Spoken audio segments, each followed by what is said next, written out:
Ya Allah, Indramayu ini sebenarnya kenapa lagi guys?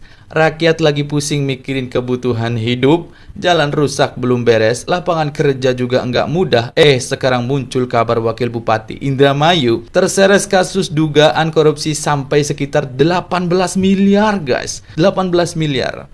Kalau dengar angka segitu, rakyat kecil cuma bisa geleng-geleng. Bukan jutaan, bukan ratusan juta, tapi dugaan kerugian negara disebut mencapai sekitar 18 miliar. Dan yang bikin makin kaget, kasus ini bukan soal proyek kecil-kecilan ternyata, tapi terkait tunjangan perumahan dan transportasi DPRD Indramayu tahun anggaran 2022 sampai 2025. Dan Kejaksaan Tinggi Jawa Barat menetapkan Wakil Bupati Indramayu Syaifuddin sebagai tersangka dalam kasus dugaan korupsi tunjangan perumahan dan transportasi pimpinan serta anggota DPRD Indramayu. Syaifuddin disebut terseret dalam perkara ini saat dirinya masih menjabat sebagai Ketua DPRD Indramayu periode 2019 sampai 2024. Dalam kasus ini, Kejati Jabar juga menetapkan 2 orang lainnya, yaitu mantan pejabat di lingkungan Sekretariat DPRD Indramayu berinisial IM dan AF. Nah, yang membuat kasus ini semakin jadi sorotan guys, saat 3 tersangka dipanggil untuk pemeriksaan, 2 orang disebut hadir, tapi Syaifuddin tidak hadir dengan alasan sakit dan telah mengirimkan surat keterangan kepada penyidik. Dan sampai saat ini, Kejati Jabar menyebut belum melakukan penahanan terhadap 3 tersangka tersebut. Namun, penyidik akan menjadwalkan ulang panggilan terhadap Syaifuddin. Kalau benar uang sebesar itu merugikan negara, pertanyaannya sederhana guys. Berapa banyak jalan rusak yang bisa diperbaiki? Berapa banyak bantuan warga miskin yang bisa disalurkan?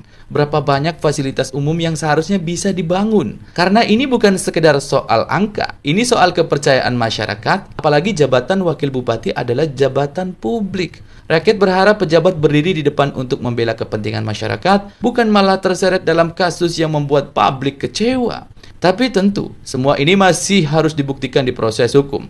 Kita tetap pegang asas praduga tak bersalah. Yang penting prosesnya harus transparan, terbuka, dan jangan sampai berhenti di tengah jalan, Pak. Menurut kalian, guys, kalau pejabat daerah sudah ditetapkan sebagai tersangka kasus korupsi, apakah cukup hanya diproses hukum atau harus langsung mundur dari jabatannya? Tulis pendapat kalian di kolom komentar, karena kasus seperti ini bukan cuma urusan hukum, tapi juga urusan kepercayaan rakyat.